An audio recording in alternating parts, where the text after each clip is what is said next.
Welcome to Why We Work with your host, BrianVee, as he speaks to people like you from all over the world, as we together dive deeper into our motivations, struggles, joys, seemingly missteps, hopes, warnings, and advice, which will be an encouragement to us all to get up, get going, and keep on working.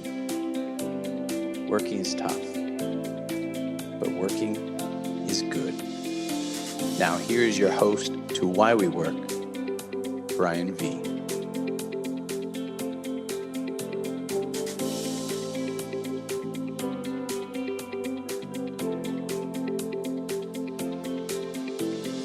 I'm BrianVee, and we are on Why We Work with Mr. Frank King. Sir, thank you very much for coming. My pleasure. Thanks for having me Or all the way actually, from thank South you. Korea. Thank you for taking me on this ride with you, actually, I would say. Yeah, that's on the way to veterinarian. I probably need a couple of shots. Yeah, we have 13 animals, 3 dogs, 10 cats. So I make this trip quite often. Where is home? You look like you're in the middle of a sunny day there. Yeah, unusual for this area, but not this month. I'm in Eugene, Oregon. It rains pretty much from September through May, but about July we get summer, and that's where we are today. Sir, will you do me a favor and give me, this is about work, right? We'll get into what you do specifically in a little bit, but how did your journey of work come about when you were a lad? Oh, fourth grade.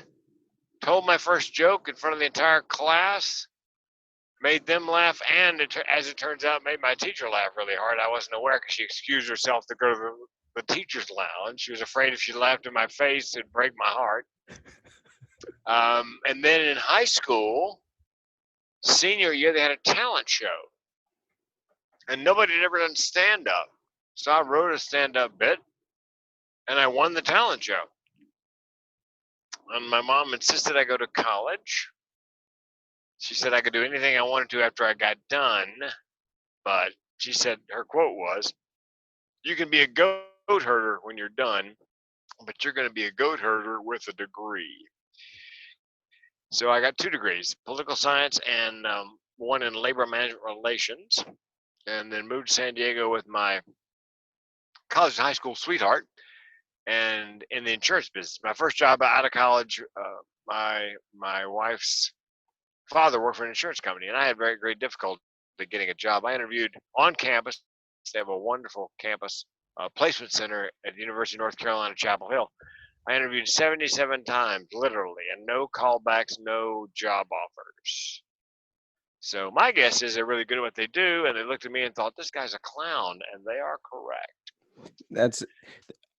Did you not have a job all the way up until you start interviewing, or did you do any jobs in elementary school or middle school at all?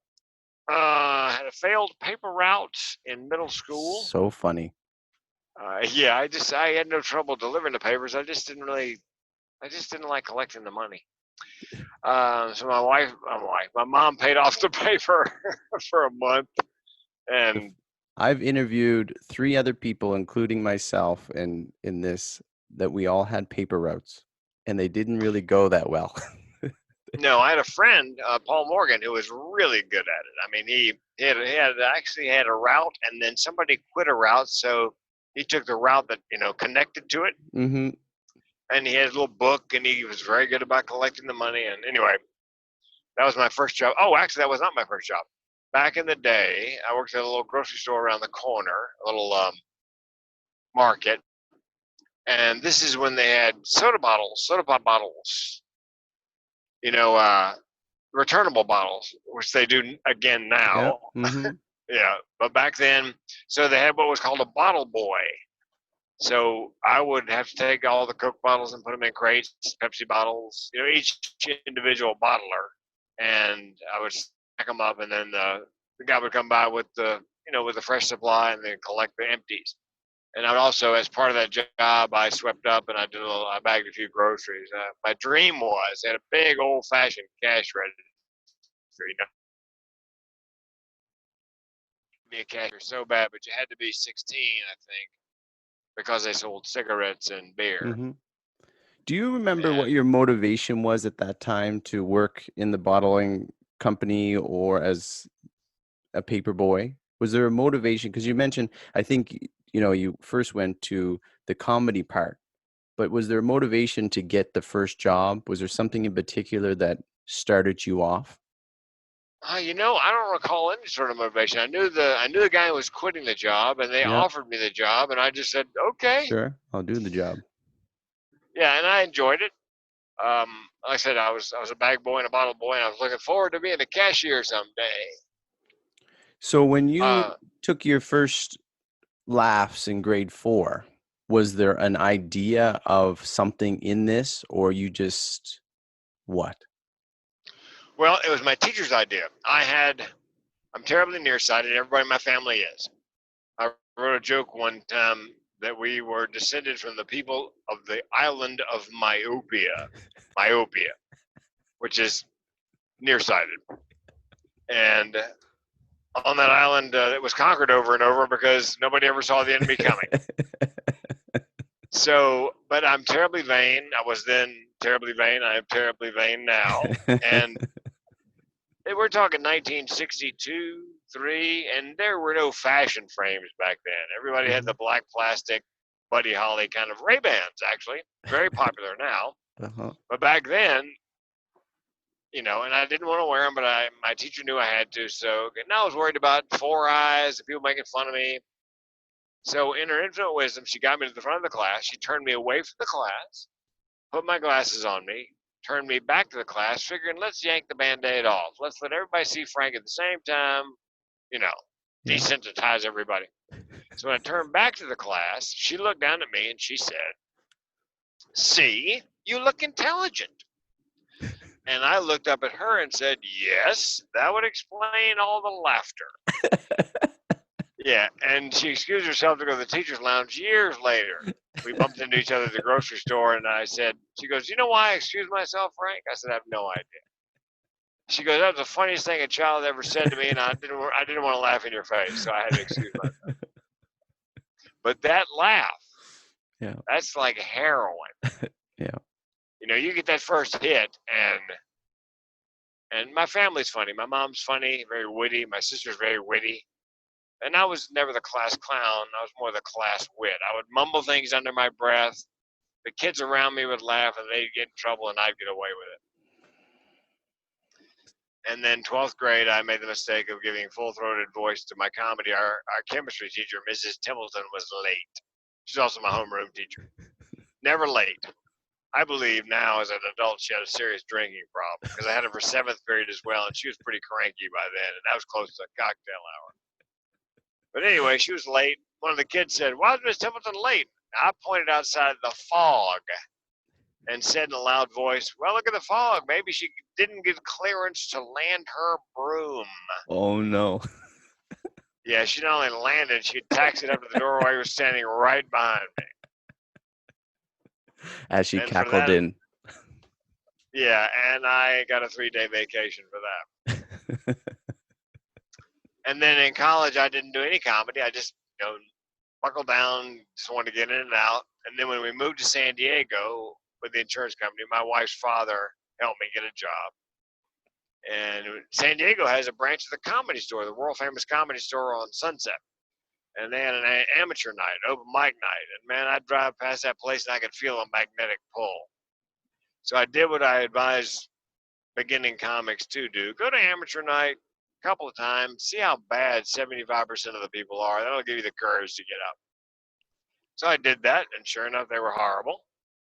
And I thought, I'm that good just walking around. So I got up on my 3rd try. Yeah, I'm telling you, you go to any open mic anywhere, about 75% of them are just horrible. So I got up and I got laughs, and I heard inside my head, "You're home." And my second thought was, I'm going to do this for a living. It's kind of a moment of clarity. I'm going to do this for a living. I have no idea how I'm going to make that happen, but I'm going to do this for a living. That was April Fool's Day, 1984. Did you write anything before that time of getting up on stage? Like in your high school, did you I'm going to write a few things down? up until Yeah, college?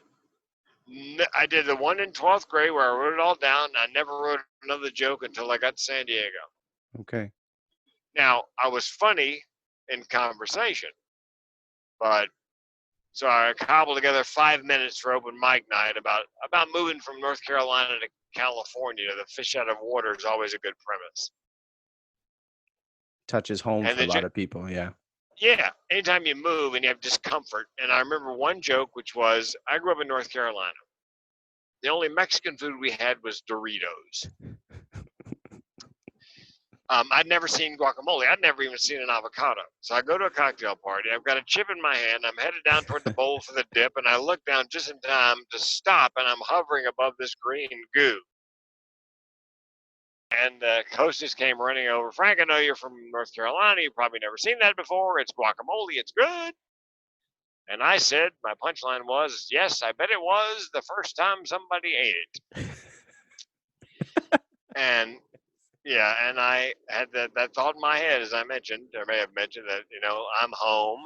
And the second thought was, I'm going to do it for a living. And then by Christmas of '85, I had booked 10 weeks of professional comedy work on the road in clubs. There was a big comedy boom, started about middle of the '80s and So lasted you're till the Frank, middle. sorry, you're married at this point? No, I have a girlfriend, Yeah. and I said to her, look, I'm going on the road to do stand-up. How does she feel about that? I said, do you want to come along? And inexplicably, she said yes. Okay. So we put everything in storage. We could not fit into my tiny little Dodge Colt. That probably We helps gave, with material, actually, wouldn't you say? oh God, no air conditioning either.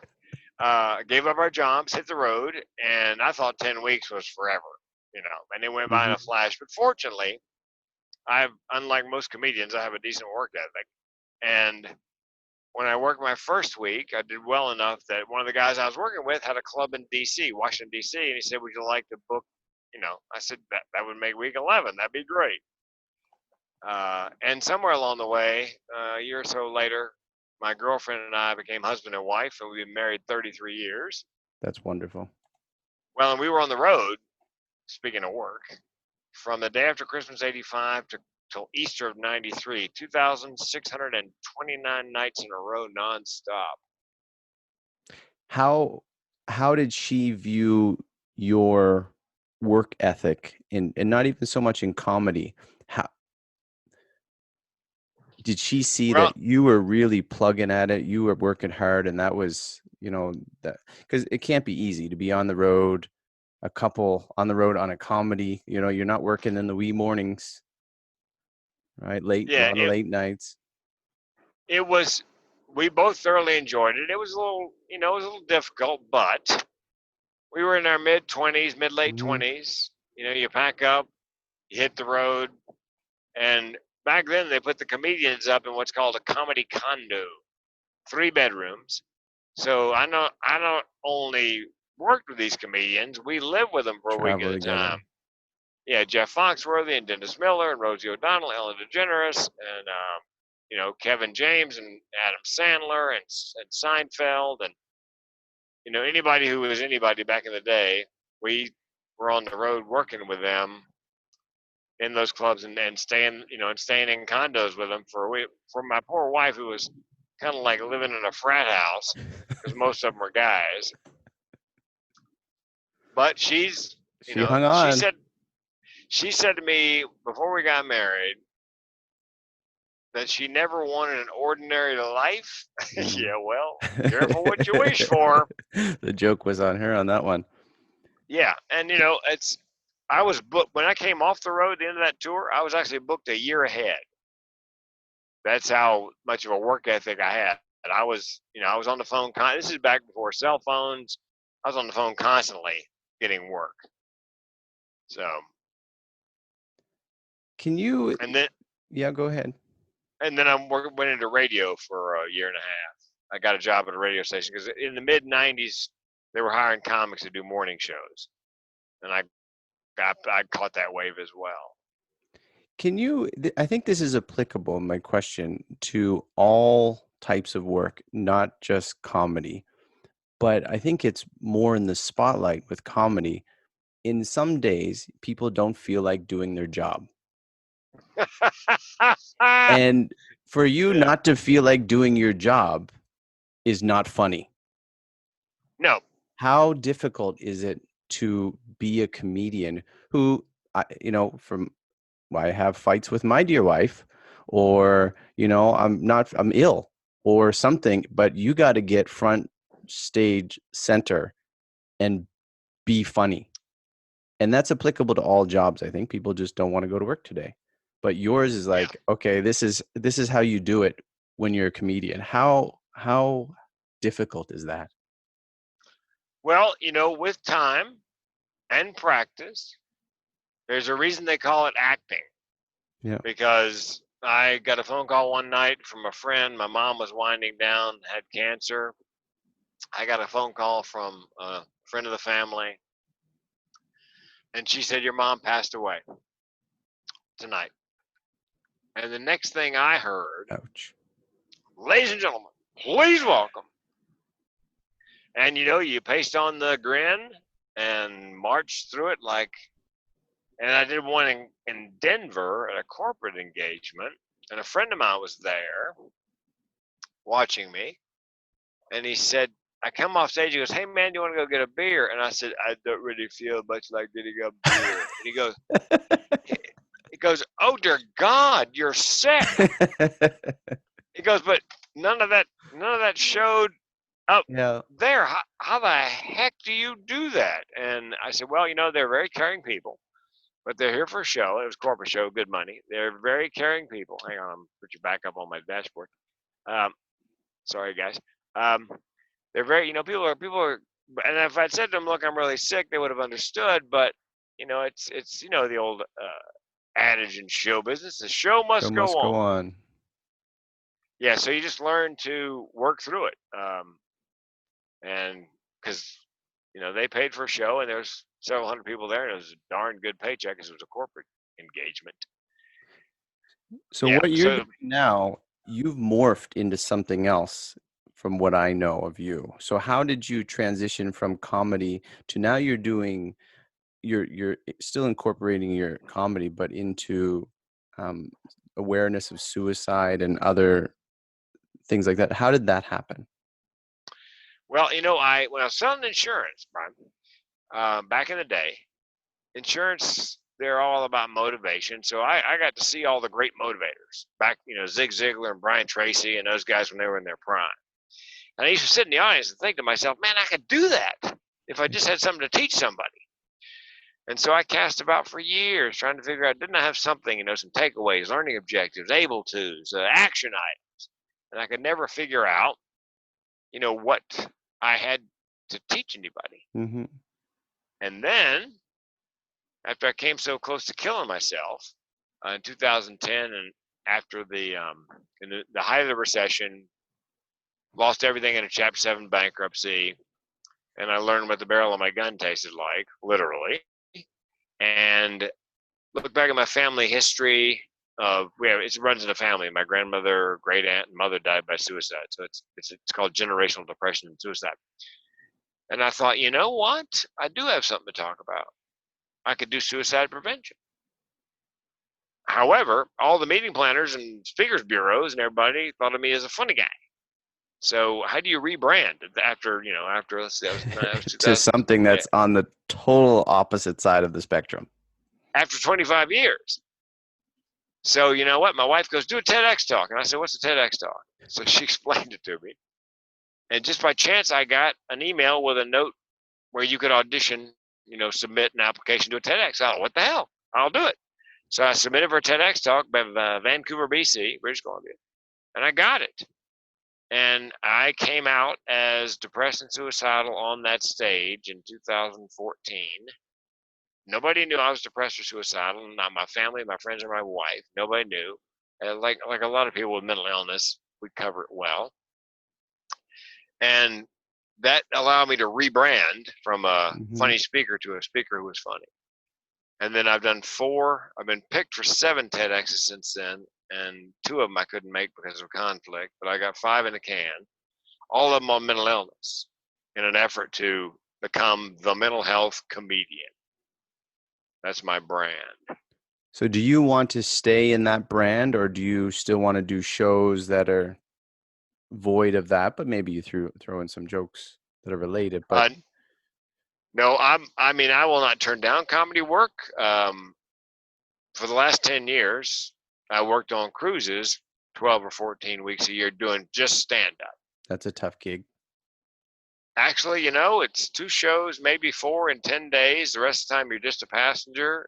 It was Holland America, so I had a cabin with a window. The gym steps away. The grill is right down there by the. I mean, it's a long time to be away from home, and it doesn't pay as well as corporate work, but it's relaxing. I got to work out every day, and but that's over after I got busted for coming back from Cambodia at the beginning of the pandemic. Everybody thought I was dragging the coronavirus, so that ended my cruise career, I do believe. You mentioned your work ethic in early on. How has your work ethic, along with your awareness of your own mental health issues and how you're going through them and dealing with them, how has your work ethic brought you through, or how has it helped you along the way? Well, as I mentioned, most comics, and I've said this many times, comics don't become comics because they have a great work ethic. I mean, they're working 45 minutes a night. Come on. But yeah, because the job of the insurance agent, right, was very helpful in forming that part of my personality, because I learned about business cards, envelopes, stationery, and thank you notes, and asking for referrals. The insurance business is a sales business, and comedy and speaking is truly a sales business. I spend 85% of my time marketing and selling, 5% traveling, 5% writing, 5% performing. I'm basically a salesperson who speaks. Because if you don't sell, you don't speak. Mm-hmm. And so I was able to transfer from doing all that work, getting myself booked in comedy clubs, to transition or pivot to getting connected with speakers bureaus back in the beginning of my speaking career, back when speakers bureaus were the big deal before the internet. Now it's all about social media marketing and SEO, and that's how people, that's what I teach speaker clients, is how to make sure you show up on Google page 1. Are you able to evolve in that, or you have someone to help you? How are you dealing with that transition, like onto social media, being more out there? Well, I am old, 63. So these are Well, not. I'm not you a native. certainly don't look 63. Oh, thanks, right? But I'm not a native user of any of those platforms. Yeah. So I'm self-taught, and some of it I handle myself. If you happen to go to suicide prevention speakers dental on Google, type that in your search box, suicide prevention speakers dental, you'll find 5 to 7 organic listings for me on page 1. I've got some folks helping me achieve that for, let's say, suicide prevention speakers, period, Mm-hmm. or mental health speaker, period. I don't rank very high on those phrases, so I hired a company that's helping me climb the Google ladder to get to page 1 for those, because those are 2 phrases people type in quite frequently for what I do. So I hired a guy for Twitter who's doing a really good job. He does a little pitch for me. I wrote it to connect, just for a virtual cup of coffee. Yeah. Not a sales pitch. And I've got some clients, on the hook. I got to reel them in for TEDx coaching, which is that's our thing on Twitter, is I'm pitching my TEDx coaching. And I've got somebody helping me. Let's see, Twitter. Oh, there's something called 98 Bucks Social. Okay. 98 Bucks. Yeah, it's .com. A friend of mine, one of my speaker clients, said, "Frank, have you ever heard of this?" I go, "No, what is it?" He goes, "Well, for $100, they'll post 6 times a week content that fits what you do." Yes. On Facebook and Twitter. And for another $48 a month, they'll also put it on Instagram and LinkedIn 6 times a week. And so, and they actually, you tell them what your keywords are and what you do and what you're looking for. And I've been pleasantly surprised. They've done a really good job. Every time I see a post that they did, supposedly is me, it's right on the money on suicide, mental health, depression, whatever it happens to be. So what I've done is I've done as much as I could, and now I'm reaching out, to and during the pandemic here with downtime, I'm trying these things out. I'm trying the Twitter guy for a month and the 90. Yeah. So far so good. And eventually it'll shake out, and I'll just pick the ones that work the best. LinkedIn, I've got now 16,700 connections, and when the pandemic started, I had 11,000. I hired a virtual assistant, somebody to go on LinkedIn and go through each profile and look for keywords, coach, author, speaker, and then my ideal clients: veterinary association, dental, construction, occupations, high rate of suicide, and they have money. They use outside speakers, and they have a real need for what I have to teach them about bringing the suicide rate down. Frank, you mentioned you're 63. Sorry, you mentioned you're 63. Yeah. Do you have a path to where you would like to take what you're doing? Do you have something in mind, a vision to say, well, I would like to be doing this by a certain time, or some more things that you would like to be able to do to get the opportunity to do that you haven't done yet? Yes. My goal is to get my wife works at a grocery store. It's a good job. She's a frontline worker. Good pay. She's cashier. Great benefits. But I'm 63, she's 62. We're both approaching Medicare age because she's there at the grocery store in part because, here in this country, somebody's got to work and have health insurance. My goal is to never retire. My goal is to get her retired so she can come home and be my chief of staff and handle all the nuts and bolts, the emails, the mailing, the travel, the contracting. So my goal is, my number one, what they call it, so chief purpose in life is to get her retired and home so that I'm never any more than arm's length from her unless I'm flying somewhere to do a gig. I don't care if I work till I drop, as long as she can spend the last X number of years of her life. And selfishly, Brian, and she'd tell you this, I also never want to cut the grass again or go shopping again. So that's our deal. Okay, look, I'll get you retired, but I'm not going to touch that lawnmower after you retire. Is there a show that you've not done that you would like to do that's on your list of shows? Like this would be I have one thing left on my bucket list, and that is to be a warm-up comic for a sitcom, a game show, a late-night comedy show. That's the one thing I haven't been able to score. I can guess what that is, but what is a warm-up comic? So let's say you're at the late night with whoever is doing late night.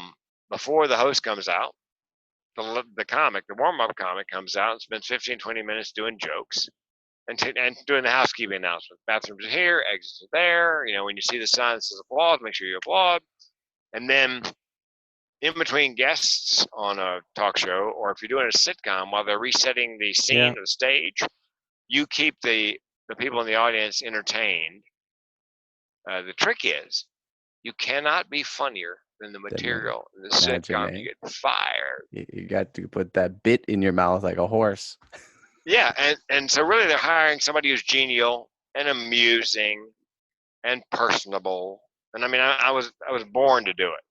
The trick is, I've got to network my way. I've got some young friends who will probably do very well in LA, in Hollywood and show business. And I tell them when I help them, okay, look, you're not paying me anything. And this is not charity. It's enlightened self-interest. Yeah.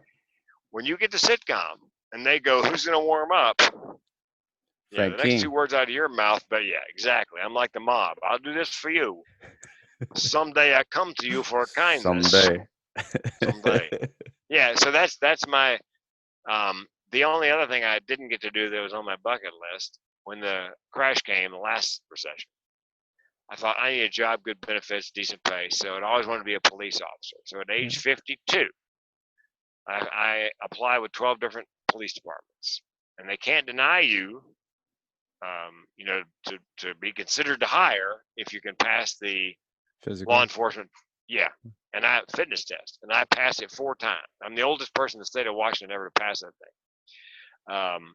And I came this close to being a Seattle police officer. I was on the short list. They sent detectives to my house to check out my home life. and my lovely wife. The two detectives are standing at our front door on a Monday morning. I'm off on a ship somewhere. My wife opens the door and goes, "Look, detectives at my front door first thing in the morning, just like old times. Come on." X. Yeah. Well, and later they were talking about the benefits, medical, dental, vision. Oh, and Mrs. King, they said, every Seattle police officer gets $1 million in life insurance. Do you have any questions? And my wife goes, "Yeah, I got a question." They go, "What's your question? $1 million of life insurance?" They go, "Yes, Mrs. King, $1 million."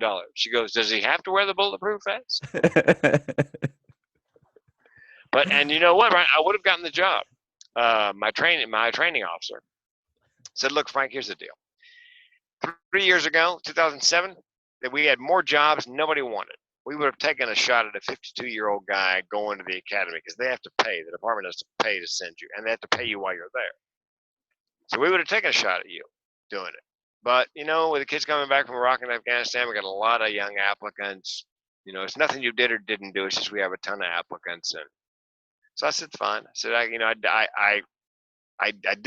tried as hard as possibly could. I passed the tests, and I had the polygraph for Seattle. There's a question on there, and you're not supposed to ask any questions or laugh. And one of the questions, they break it up: driving record, drug and alcohol record, sexual record, something else. Well, we're talking about sexual, you know, your sexual record. The guy goes, have you ever had sex with a farm animal? Wait, You're not supposed to laugh.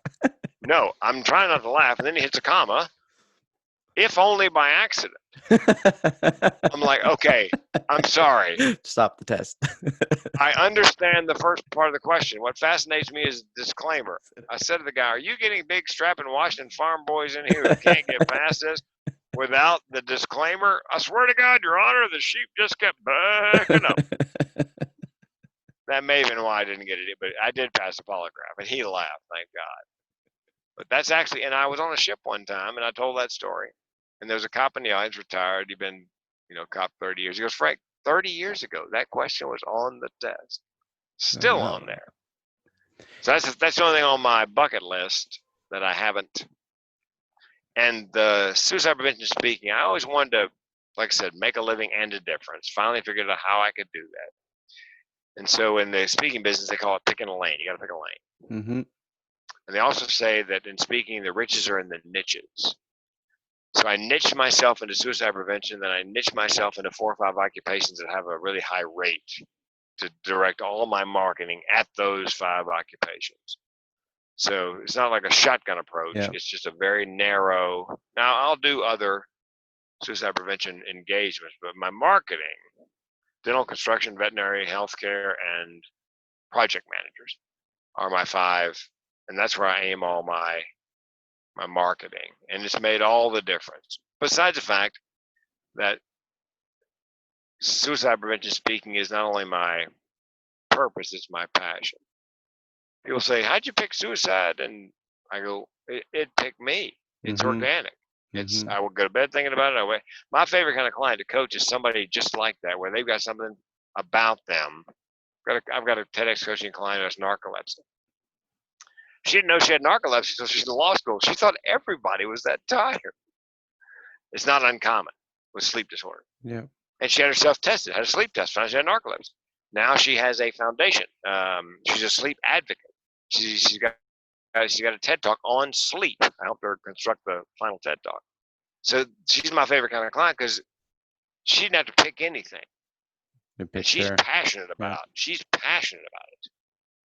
So yeah, passion is, if you come to me with passion for something, it's a lot easier to coach you and help you market. I've got a client who is male sexual assault survivor. And there are 1 in 6 men are sexually assaulted, but hardly anybody talks about it. So there's a niche, and there's not many people in the niche speaking about it because men don't talk about that kind of thing generally. So he goes up on stage, he's vulnerable, and man, I'm telling you, I warned him, look, when you speak on something like this, do a Q&A with the entire audience and then set aside another half an hour because people are going to be lined up individually to talk to you to share a story. And sure enough, he goes, "Frank, I couldn't believe it. They were lined up. I told you." When you open that door and give them permission to give voice to it, they're going to do it. That's what you are, saving lives. You're changing lives at the very least, and saving lives probably, because they all think they're alone. So what, you probably get this question a lot, is what advice do you give to people who have dealt with or dealing with the thoughts of suicide? I mean, it's really, I guess it would be, like being a doctor and say, well, I don't have you come in and give you a diagnosis. I can't give someone a diagnosis over the internet, right? Like, you don't want to be the guy that gives advice to someone, then they're going to go follow that advice, and it may not be for them. I understand that, but you probably get a question like that a lot of, how do you deal with it yourself? Well, by the way, I've been doing podcasts, webinars, and a couple of radio interviews. I created a keynote called Social Distancing and Staying Sane. Don't worry about your mentally ill friends. Because I discovered early on that those of us who are mentally ill, myself included, we wake up in an uncertain world every day. Mm-hmm. So I've been dealing with that for decades. And I have something called a self-care plan: diet, exercise, good night's sleep, meditation, medication. And I have a schedule. I go to bed at roughly the same time, get up roughly the same time, eat the same time, meditate the same time, have my exercise the same time. I plan my fun time, Netflix, binge watching the third season of Ozark, whatever. So I've been teaching neurotypical people, this is how you survive. You control the things you can control. You can also use gamification, where you make a game of it. I make a list of 6 things, like a to-do list, if I can't get out of bed. And my deal is, as soon as I scratch off number 6, I can go back to bed. I don't care if it's 3 o'clock in the afternoon, broad daylight. That's the game. I win if I get all 6 of those. It gets me up, and normally I don't go back to bed that early, but I can, because I won. Yep. So that's, now, if you, let's say you're suicidal, or someone who's suicidal, or just depressed, I always suggest get evaluated. Find a mental health professional, find out exactly what's going on, and have a physical as well, because sometimes there's a physical cause. It's a physical manifestation of something else going on in your body that has nothing to do with your, being clinically depressed.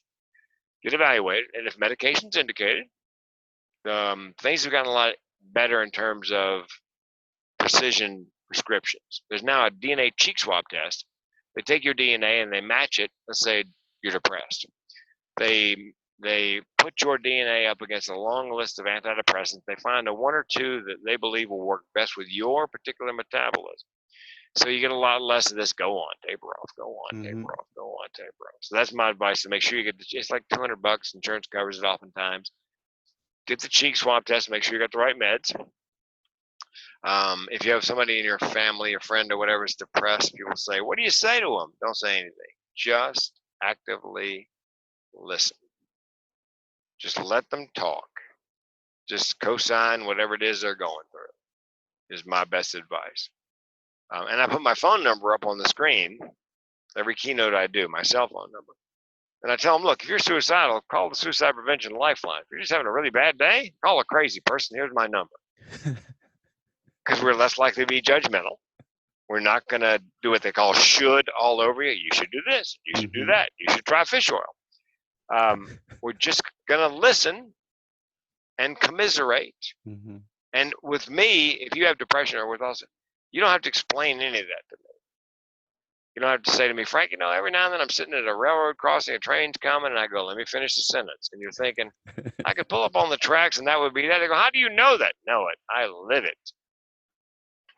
So, because they think, can you imagine if you thought that way? If you're sitting in a train crossing and the arms are going down, the train's coming, you're thinking about pulling up on the tracks, you realize you're thinking about that, like, what kind of freak am I?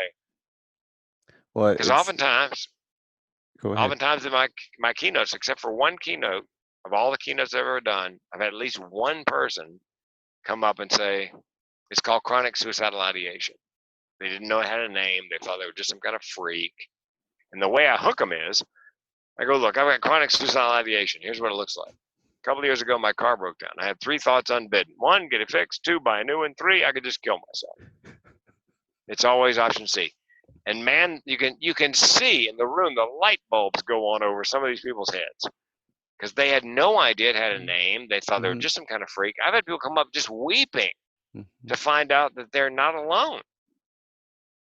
And I figured, maybe I've steered them far enough off the path to suicide, they'll live a normal life. And one day it hit me, Brian. I'm like George Bailey in It's a Wonderful Life. I've been shown what these people's lives would be like if I were not there to say to them, you're not alone. Because if I kill myself, I would take all of them with me. It's like you were saying about cutting the lawn. It's either I can call someone to cut the lawn, I can cut it myself, or I can kill myself. Exactly. I can kill myself. Because people who have what I have, chronic suicidal ideation, suicide's always a solution for problems large and small. Now the upside of that, Brian, is this: it's my superpower, because I know if things get really, really, really, really bad, I can end it. I can end the pain, and that a lot of people don't understand that suicide is generally not about killing yourself. Most people who die by suicide do not want to kill themselves. They simply want to end the pain. And so, no, I know I can do it. My book is going to be called "Starting the Conversation on Suicide: Living in the Exit Row," because that's where I live, in the window seat in the exit row on an airplane. And anytime I want, I just pop the door, and I'm done. It's my exit strategy, and that allows me to put up with a great deal of pain, knowing I've always got that option. It's ironic, but if you watch the show Afterlife with Ricky Gervais, wife dies of cancer, he's depressed, suicidal, boss tries to cheer him up. Second episode, Ricky goes, look, don't try to cheer me up. I'm depressed. I'm suicidal. If it gets too bad, I'll just kill myself. Sadly, it's kind of my superpower. I'm like, oh my God. Somebody on that writing staff has chronic suicidal ideation. He stole my line.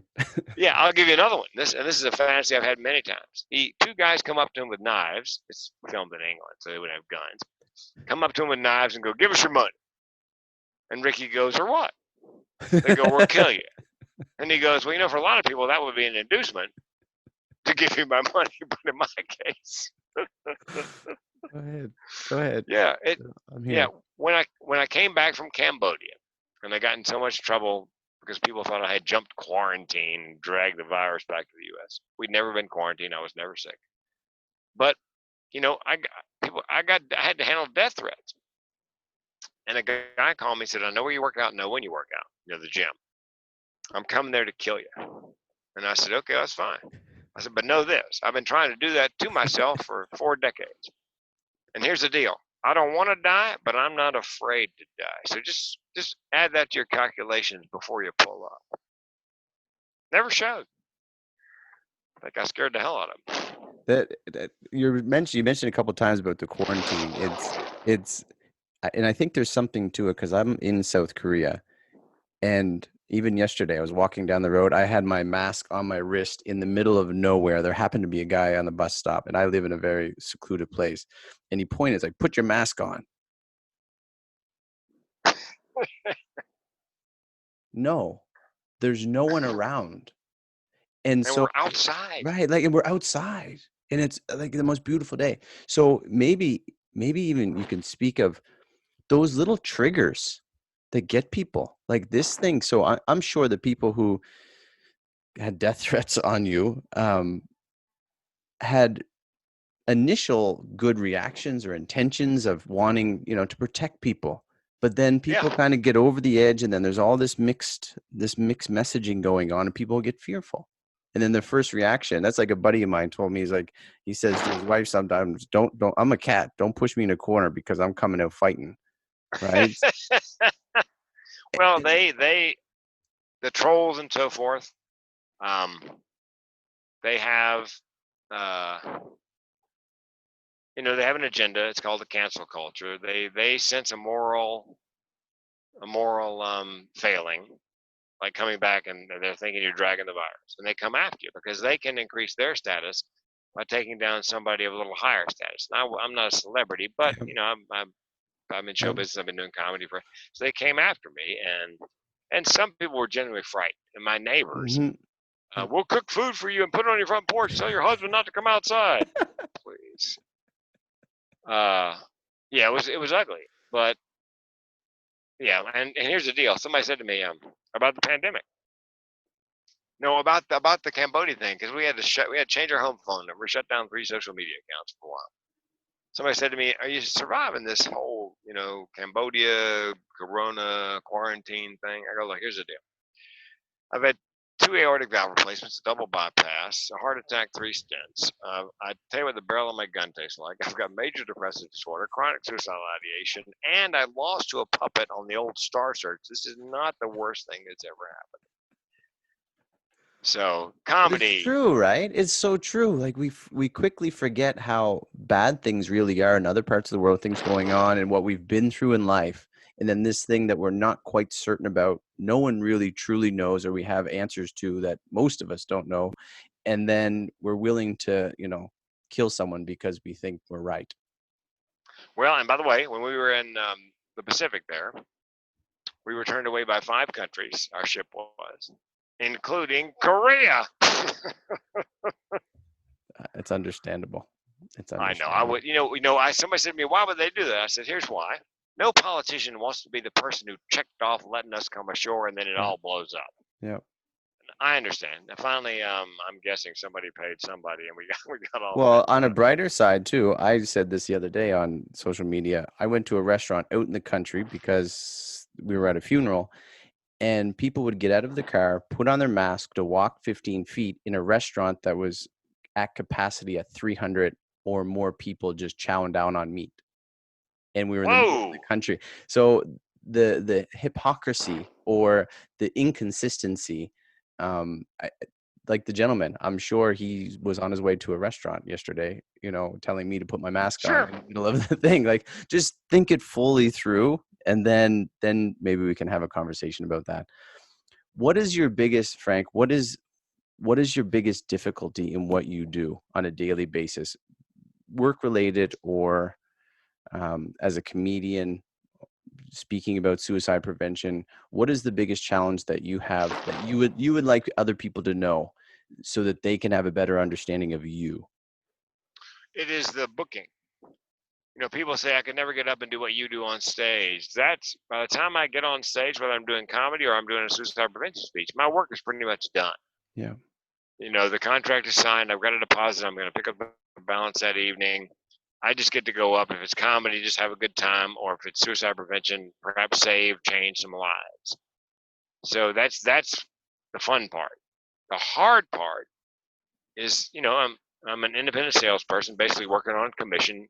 I kill what I eat. I'm sorry, I eat what I kill. Duh. I eat what I kill. So if I don't work, if I don't show up on page 1 Google. By the way, one of my favorite jokes. The best place to hide out if you want to hide out from everybody in the world? Page 2 Google. Nobody ever goes there. It's so true, eh? Yeah. So Top thing, number one thing, it must be the truth. It must be the best. Yeah. And there can't be anybody on page 2 is any good. So yeah, my biggest difficulty, it's always been that way from the time I started doing comedy through today. I'm just a salesman who talks. My biggest challenge is, and of course, it's gotten worse because can't meet live. So I did 1 virtual engagement in May, June, and July. 2 of them were rescheduled from live events that were for April.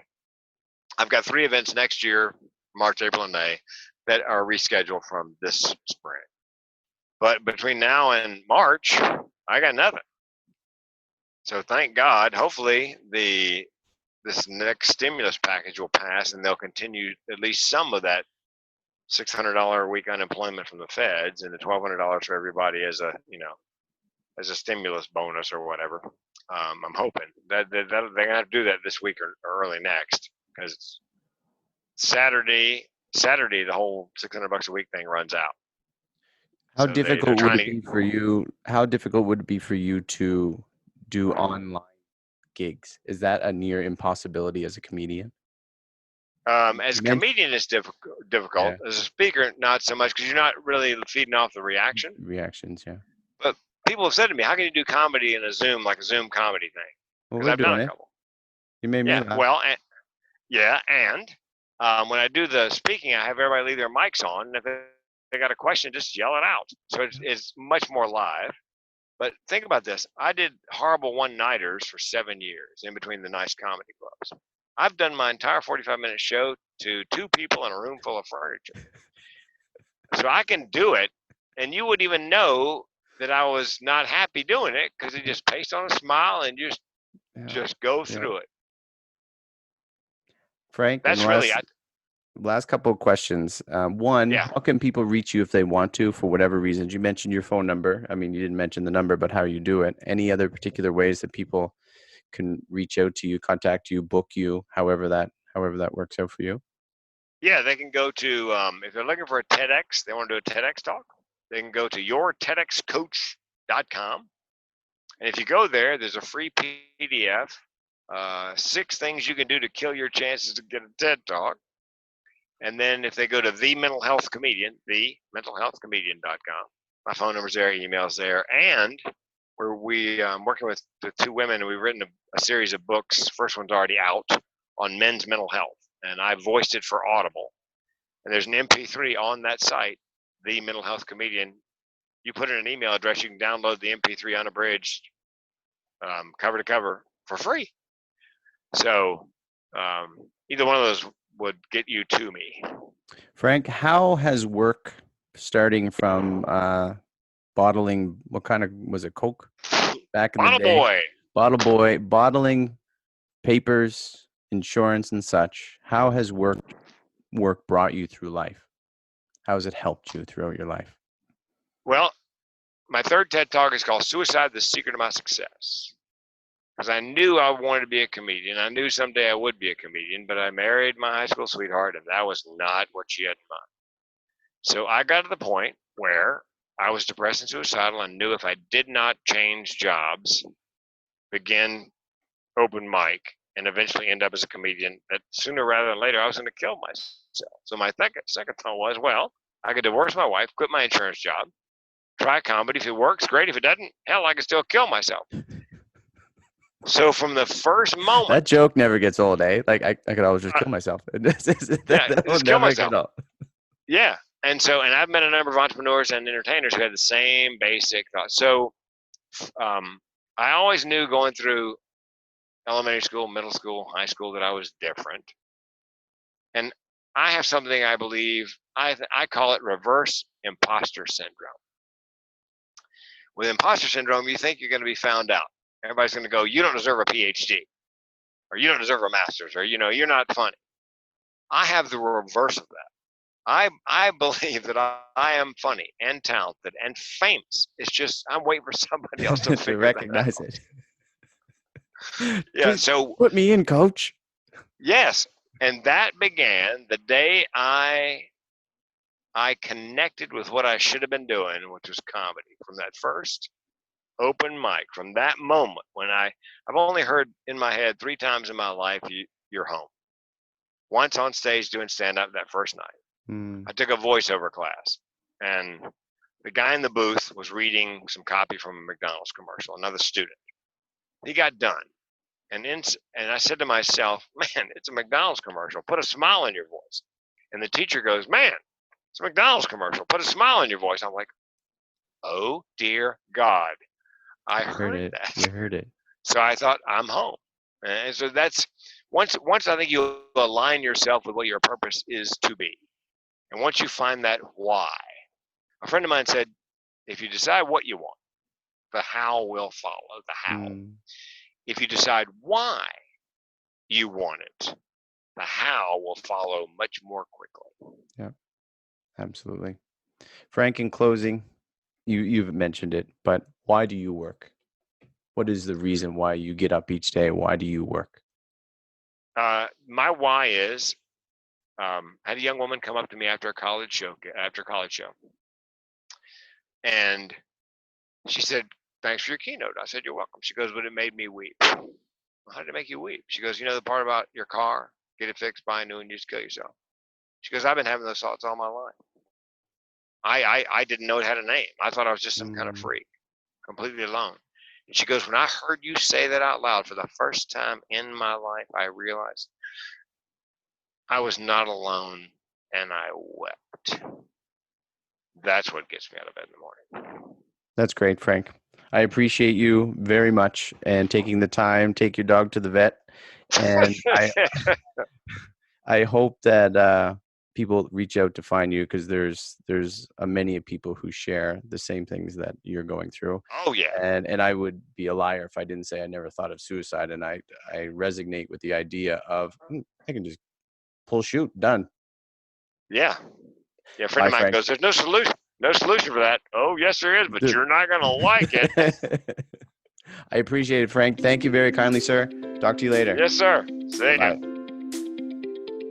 Thank you for listening to this episode of Why We Work with BrianVee. Be sure to subscribe, follow, and share with others so they too can be encouraged in their work.